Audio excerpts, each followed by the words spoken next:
السلام علیکم. کہانی کو آخر تک پورا سنیے گا اور اگر آپ چینل پر نئے ہیں تو سبسکرائب ضرور کیجیے گا.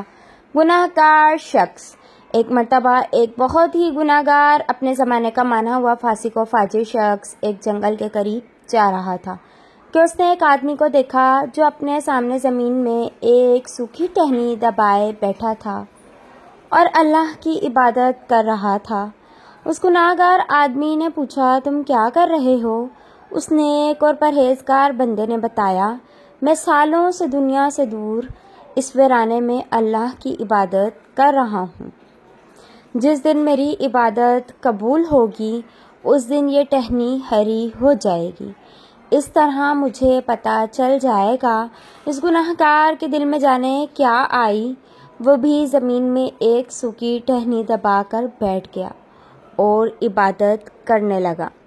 تھوڑی دیر بعد کہیں سے ایک آدمی کی مدد کی پکار آئی اور پکارنے والے نے نکاہت بھری آواز میں پانی مانگا. دونوں نے سنی انسنی کر دی. آواز دوبارہ آئی.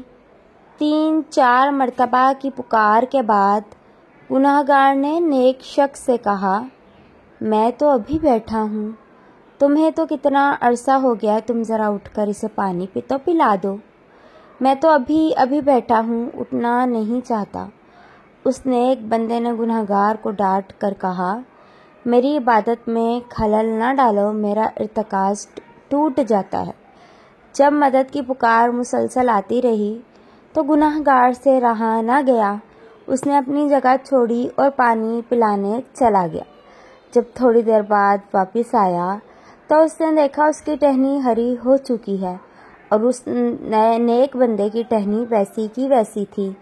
وہ تو رب ہے، جس کی چاہے توبہ قبول کر لے. کبھی کبھی پرسوں کی ریاضت بھی ایک لمحے میں پلٹا دی جاتی ہے اور کبھی کبھی ایک ادا ہی قبولیت کا سبب بن جاتی ہے.